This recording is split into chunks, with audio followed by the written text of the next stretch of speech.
Just who I wanted to see.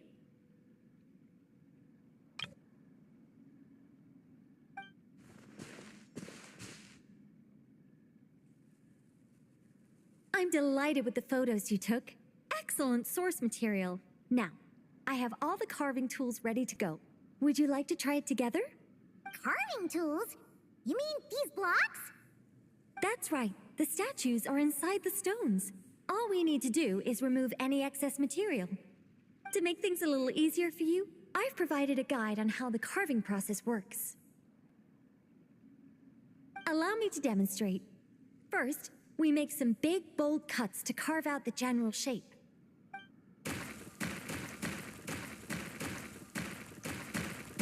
The numbers on the stones represent the amount of material you need to keep in a given column. So, first we do this, and then this. Oh, it's starting to take shape. Got it? If you carve the blocks this way, you should be able to see the basic form. Then, you just need to add some finishing touches, and voila.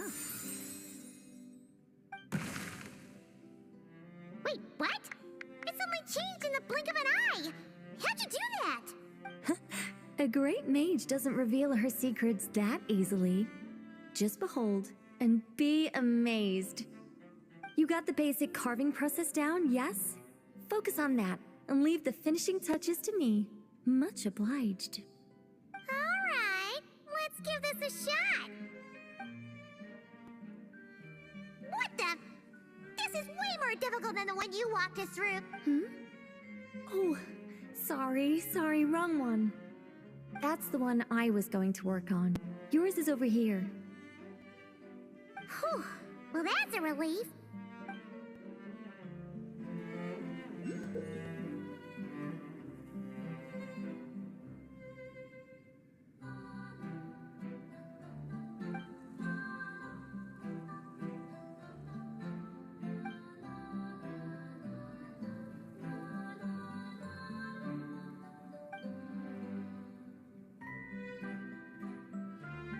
Let's go! Do you still remember Nicole's process? The numbers represent the amount that we need to keep per column. So, if the number is 0, that means we gotta remove the whole thing. And if it says 3, that means we just mark the whole thing as keep, right?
one seems to be giving you some trouble. Need any help?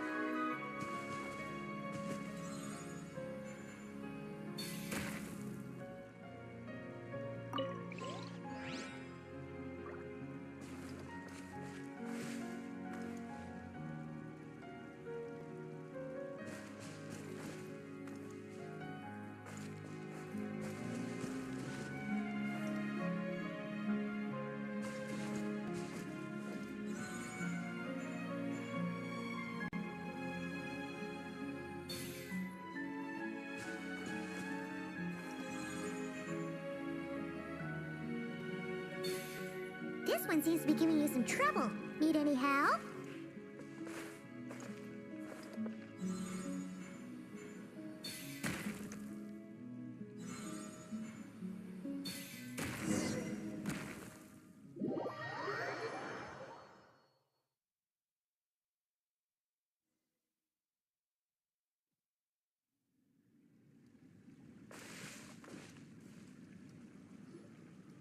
Now, we just need Nicole to add the finishing touches. You got rid of all the extraneous stone, yes? Let me take a look.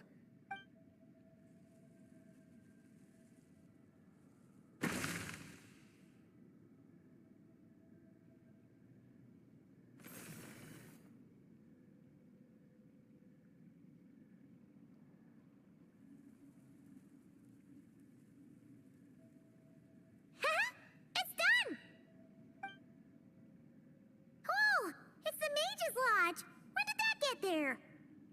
Is this the power of a mage? The young visitor's voice was filled with wonder. I am truly amazed. Aha! Finally, the story continues. So, what happened to the mage and her young visitor? They lived happily ever after.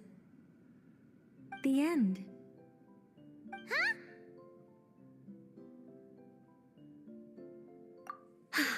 Tough customers, huh?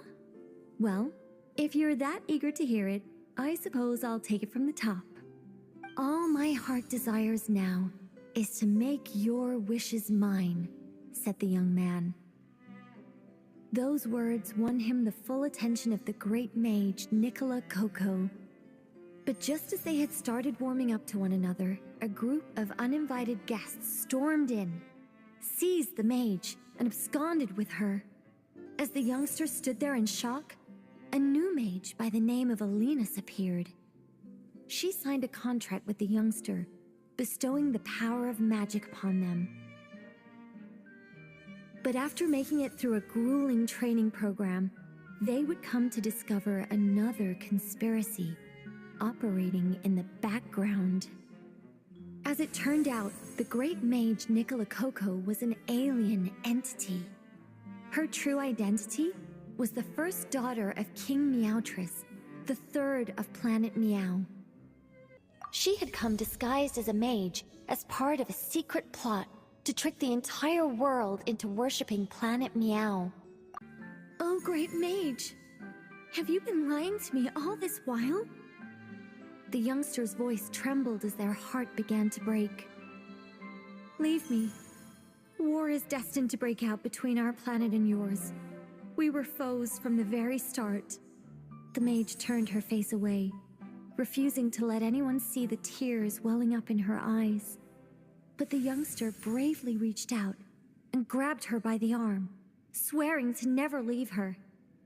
Moved by this display of passion, the mage decided to rebel. But in that moment, Alinus, who had once aided the youngster, now took the side of the king. Alinus had been Meowtress III's second daughter all along. She had only helped the youngster in the hopes that her sister might be incited to treason, thus giving her the chance to usurp Nicola's place in the line of succession.